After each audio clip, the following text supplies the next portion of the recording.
Welcome back to the Alternative Factory.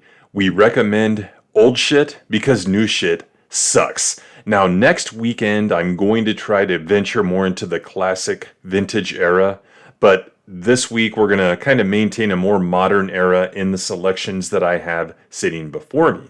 And first up is a favorite of mine, obviously. This was initially recommended to me by a very close friend that I've known for about 16 years. Matt from Four Corners Podcast got me into this. He told me about it, thought it would be something I like because he knows that I like a lot of these British shows. So yeah, I guess we have our first British television show recommendation. And it's an interesting one because in a lot of ways it's not British. And we'll get to that. But the show is Wallander, starring Kenneth Branagh. The legendary Kenneth Branagh is the star of the show. And it's based on a Swedish detective series. These books, and this is the first one, Faceless Killers, and you see the little sticker right there that's promoting the show, because yes, I bought the book just because of this series. I wanted to read the first book before I watched any of the series. And the book started coming out in the early 90s. The first one didn't get translated to English until like 97 or something like that. And then the rest of the books, I think there's 12 or 13, it would take 4 years to translate them from Swedish. So it is about a detective, and the books are by Henning Mankell. The books are about a detective named Kurt Wallander, and he's in the southern Swedish town of Ystad, which is right on the coast. And since it's on the coast, there's a lot of commerce and a lot of crime starts to creep in. A lot of international crime. A lot of, quite frankly, cultural crime starts to creep into the town. And it's not just a paint-by-the-numbers book series or show, because I have read 3 of the books, and they were all excellent. Really good, fast-paced, yet still dramatic, and intense, suspenseful, whatever you want to say. Same thing with the show. Not only that, but it has character moments. It doesn't just rely on the mystery in each episode. It actually explores the character of Kurt Wallander. And he's divorced. He has a problem with alcohol. One interesting thing, I don't want to give away the whole series, but one interesting part of it is he still wears his wedding ring, even though he's been separated, divorced from his wife for years. So that's kind of an interesting thing. I think he has it on in a date in one of the episodes. Pretty dark series, to be quite honest, but it still has lighthearted moments, great heartwarming character moments when you get to them. So it's really good show. The music is great. The opening theme, I'm going to put a link to it in the description. It's excellent. It's by, what is the artist's name? It's Emily Barker, and she's actually from Southwest Australia.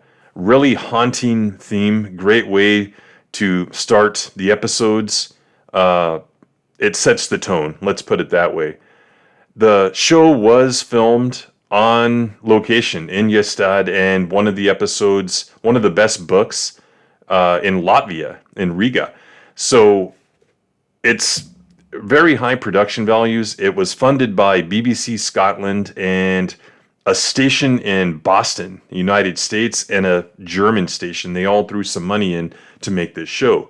Now, the show, the series, did have a movie series and a TV adaptation, but they were both in Swedish, in that language, so you had to see subtitles. This is the first English adaptation, and from what I understand, Kenneth Branagh reached out to Henning Mankell himself and said, I would like to play the role. He asked for his permission to play it, because I guess Branagh, he saw that as a challenge that he wanted to try to tackle. But yeah, great performance. David Warner, that's one of the selling points to me. David Warner, guest actor extraordinaire, very prolific in his guest acting. He's been in several Star Trek productions. Tron, he played Dillinger, the villain in that, or Sark when he's in the computer world. Really great voice, really great actor from Britain. So that excited me. He plays his father that has Alzheimer's. Sarah Smart played Anne Britt Hogland, who is the detective chief, and they have an interesting relationship. And also, you've got Tom Hiddleston.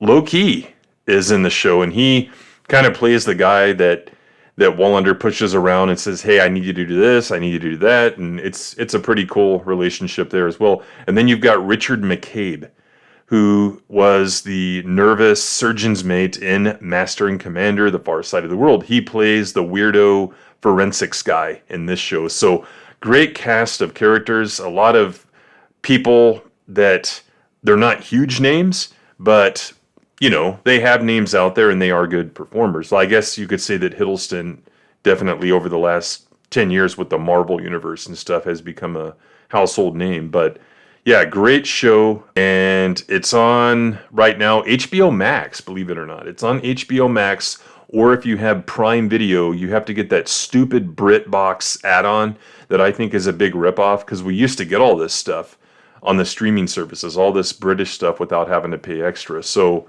it's definitely out there. Check it out.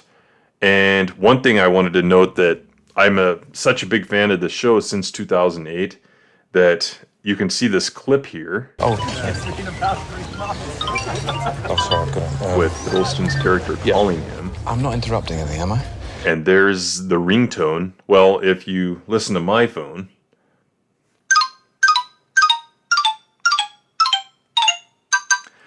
yeah, so I added that ringtone to every phone I've had since I first saw this series. So yeah, great show. Check it out. Even check out the books if you like reading mystery novels. And I'm not the biggest mystery novel fan, Sherlock Holmes, stuff like that, but definitely check that one out. Very suspenseful, intense book series. So this week, the movie is also a thriller. It's also a pretty suspenseful movie. If you have heard of it, it is probably something you don't know what it's about. And it's Boiler Room, with Giovanni Ribisi, Vin Diesel, even Ben Affleck is in this. And you could say a small role, like the number of scenes he's in are small, but it's a pretty big role for what happens in the movie. It's also got Nia Long as the love interest of Ribisi's character. So what this basically is, it's a clean, less ridiculous version of The Wolf of Wall Street from the perspective of the people lower on the totem pole than Jordan Belfort. But I kind of think that Affleck and his partner, his business partner that run the little firm, I think they're kind of in the Jordan Belfort role, but it really doesn't follow them. It follows Ribisi's character, who is the whistleblower. And it's a pretty tense story. He gets hired on to one of these pump and dump small brokerage firms, and he kind of figures out what they're doing, and he starts making money off of it, but then he has a change of heart, and you just have to watch the movie to see what happens. I like business movies.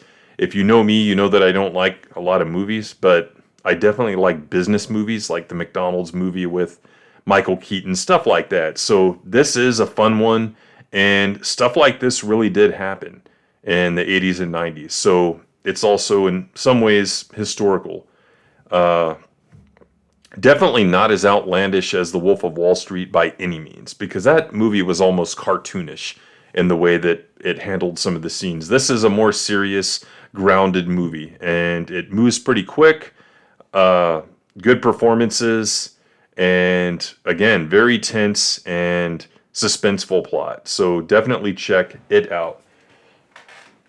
What else was interesting about that? Writer-director Ben Younger. He's only done a few movies, and this is a 2000 movie, by the way. He had an interview with one of these boiler room style pump and dump brokerage firms, and he says that's where he got the idea to make the movie. But in other interviews and other sources say that he definitely based it on the Jordan Belfort story as well. But again, it's from someone lower on the totem pole in the organization that's actually making the calls and stuff like that. So, good movie. Check it out. I wanted to do a comic recommendation, a couple of them this week. And we need to support Frank Miller right now because he's been canceled. His attendance, his invitation at the Thought Bubble convention has been canceled, withdrawn, because someone doesn't like some work he did over a decade ago. So we need to support him. Go to his website. I'll put it in the description. So the two that I want to recommend, especially this one, is Batman Year One. I really enjoyed this story. This is the collected edition. It's out there on Amazon and other places. You might even be able to find it digitally somewhere. I think DC has one of those services, right?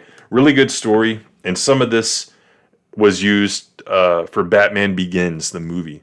And then, of course, the legendary The Dark Knight Returns. You got to check this out as well. Extremely long. I mean, this is days of reading for your enjoyment here. Batman versus Superman, right here. So definitely support Frank Miller in these times where you can get canceled just because someone feels unsafe based on a perfectly legitimate story that you've told in the past. So support Frank Miller.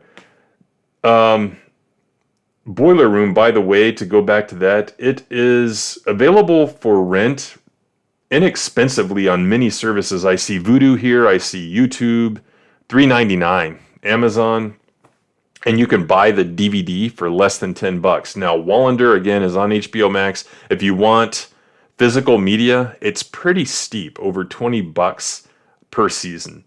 So I'd recommend watching that on streaming.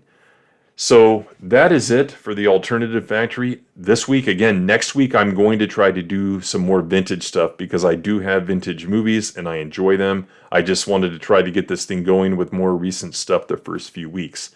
So that's it, and we'll see you in the next one.